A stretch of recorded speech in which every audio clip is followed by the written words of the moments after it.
Hello,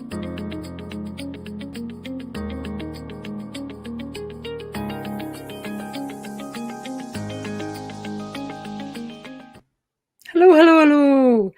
Welcome to Video Marketing Confidence Live, a fortnightly live broadcast helping you and your business to create better videos to engage with your audience. I'm Diana Johnson, and I'm passionate about helping you, small business owners and fellow entrepreneurs, to build your brand and your online influence through the power of video. Effective video has the power to move people into action and enable you to thrive. If you have any questions, please do send them over and I'll get through them as soon as I can. This week, I'm flying solo. Why? Well, one of the subjects that came up after my chat last time with Claire Yosa is probably the single most question I get asked, the question I get asked most often, most frequently. And it's all around how to be confident on camera. Now, that doesn't matter whether it's as a photo or in a video situation. It's all about confidence and being in front of that camera. And when you're in that situation, if you're not used to it, how do you enjoy it more, I guess? So I think it's really worth spending a bit of time today having a chat about that and exploring it a bit further. Now, confidence in confidence in front of a camera, in my experience, really comes down to two things: fear and knowledge. So let's have a look at fear first. If you've worked with any coaches ever, you'll probably have heard that fear is simply false expectations appearing real. And it's true. You have to believe that before you can get anywhere with it. What might you be fearful of, though? Fear of what others think when they see you on video? Or when they see that you're making a video? Or you have the audacity to make a video? Oh, shock horror. Fear of getting it wrong, perhaps. Maybe a fear of physically being in front of a lens. Now, that's a really good one. So let's start with that one, shall we? Because even in the current situation where we're all sat here on Zoom, on FaceTime, on Skype, on StreamYard, on multiple other situations, multiple other apps, multiple other uses of live video, doesn't necessarily mean it's going to make you comfortable in front of a lens. You might be more comfortable with seeing your face on the screen in front of you, or you might just get distracted by it. Smile, take a deep breath, and off you go. It just won't solve the problem. Now, yes, if you've ever had me create a video for you, then I probably have at some point during that process said those words to you. And you know why? Because at that particular moment in time, that is the best I can do for you, to help you to relax in front of that camera, to help you get over your nerves. When you smile, it releases endorphins. It helps you to feel good. It's a bit like having a sticky plaster over your fear. It'll help you mask your nerves. It'll help you present your good face, your happy face, your relaxed face. But it won't really help you get over your fear of being in front of the camera. Now, I don't like masking symptoms. I like to deal with the root of the problem. So this is never going to be a long-term answer, a long-term solution. If we look at the root cause, then I think one thing is probably true. It all starts a long, long time before you stand or sit in front of that camera. Now, if I had £1, just £1, for every time I'd heard the words, "I hate having my photo taken," honestly, it casts ice into my heart. If I had that £1, I'd not be sat here now. I would still be doing this broadcast. I would still be giving you this information. but it wouldn't be here. It would be from a beach in the Bahamas, or the top of a mountain somewhere, or hidden away in my camper van. And the truth is that by the time somebody has walked into a room and said those harsh, cold words to that poor soul behind the camera, they've probably said it to themselves a dozen times or more that day. Now, here's a newsflash for you. Your boss, your PR company, or whoever it is decided that you needed to get your photo taken probably isn't a sadist. They probably didn't do it to torture you or to punish you. They probably did it because they're proud to have you as part of their team. Or they want to tell a story that's all about you and how great you are. Or show who is at the heart of your business. They think you're great. They think you're brilliant. They think you're awesome. And you know what? It's probably not the process of having your photo taken that you hate anyway. It's probably more likely to be the way you have looked in a photo or in a video in the past. So here's another news flash for you. If you spend all of your time saying to yourself, I hate having my photo taken, you will hate it, and you will never look the way you want to in that photo or video. You'll be dreading the experience. You'll be nervous and desperate to get out of that situation.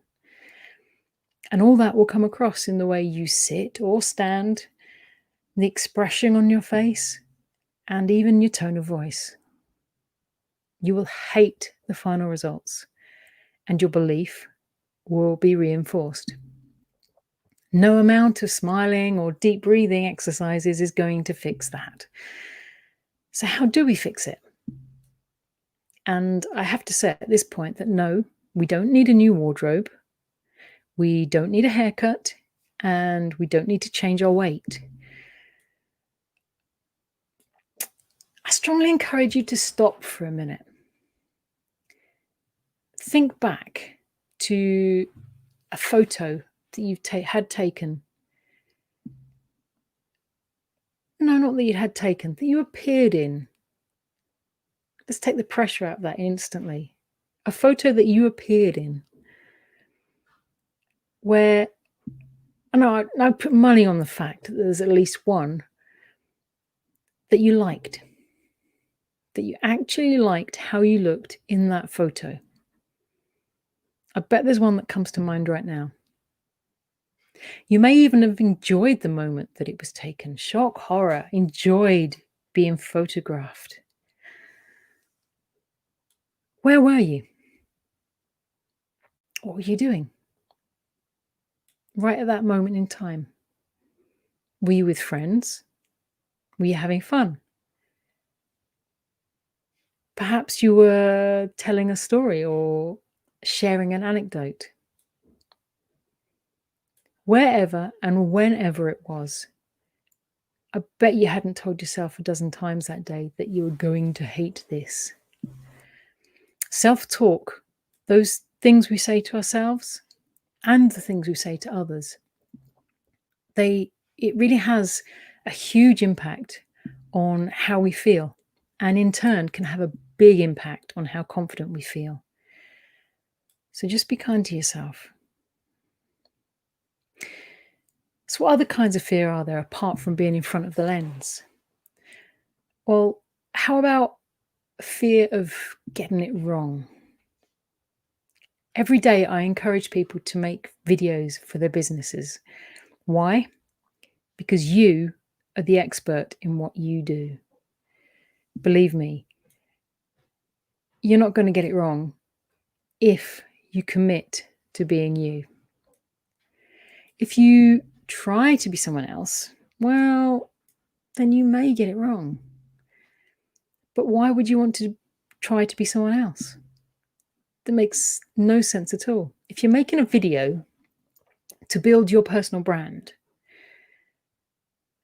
and to have your audience to get to know you and like you and trust you and engage with you, then you want them to be buying into you, not what you think someone else would do or how you think someone else would do it. Because if they do buy into you or what they see on screen and you're being someone else, then they're going to feel a little bit cheated, maybe even lied to, bitterly disappointed, and they may even walk away from the sale. So be yourself and you can never get it wrong. How simple is that? How can you get being yourself wrong? It's simply not possible. I challenge you to be yourself and get it wrong. It can't happen. It won't happen. As for fear of what others might think, well, brace yourself here for another newsflash. Not everyone is going to like you. In fact, probably about a third of your audience, they won't like you, no matter how hard you try, no matter what you say, no matter what you offer them, no matter how much you pay them, they're not going to like you. So, you know what? Forget them. They're never going to be your customer, and they never will. They never were, they never will, they never are. It's not going to happen.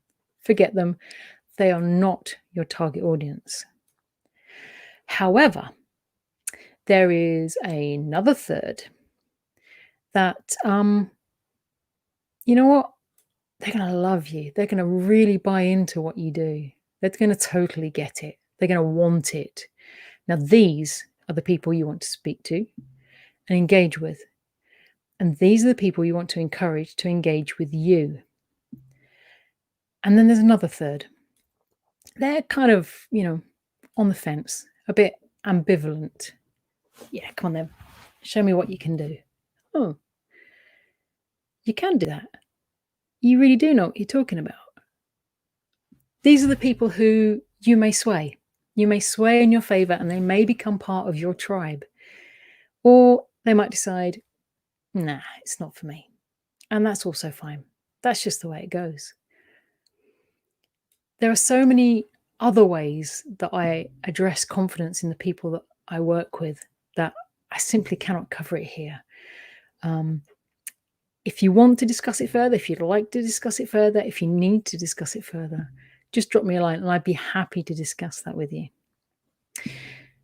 I mentioned earlier that as well as fear, confidence in front of the lens is also affected by knowledge.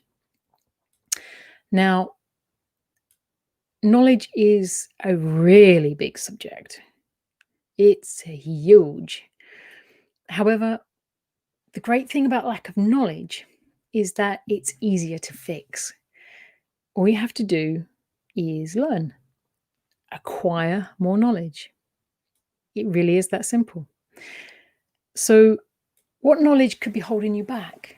What knowledge could be adding to your resistance, your lack of confidence? Could it be the technical stuff? The how to record, how to get good lighting and audio, how to edit video, how to upload it, optimize it, that sort of thing. Or it could be not knowing who or where your audience is and what social media to use to reach them. It could be how long or short a video is. It could be a huge number of things. And probably the question I get asked second most is, what should I say? Now, let me take you back to about 5 minutes ago. As I've already said, you are the expert. Therefore, you have a wealth of information that could become the best content ever, the most engaging, the most powerful, the most useful, the most valuable to your audience. I can't get into details here as to what your best content is, because that's kind of as unique to you as you are and as unique your business is. But there is one thing that I've found to be universally true, and that's keep it simple. You are the expert, not your audience. If they were the expert, they'd not be looking for advice from you or help from you or information from you. They'd simply not be watching your videos. Remember that first third of people that I spoke about earlier? That's them. They're not interested. So take a moment just now and have a think back to the time before you became the expert. That time when you wanted to become the expert, the best accountant, IT specialist, nutritional guru, author, mechanic, builder, whatever it is that you are an expert in.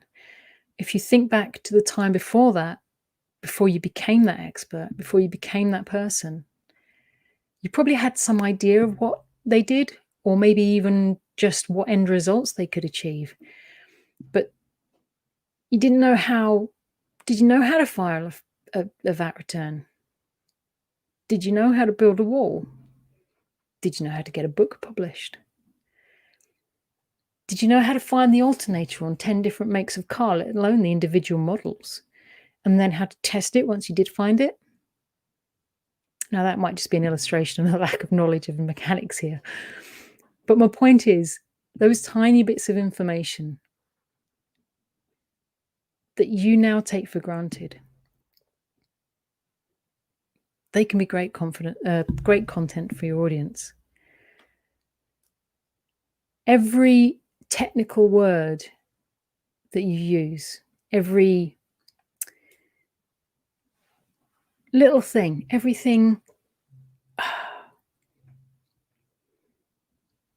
every technical word, everything that describes what you do, every part of your service.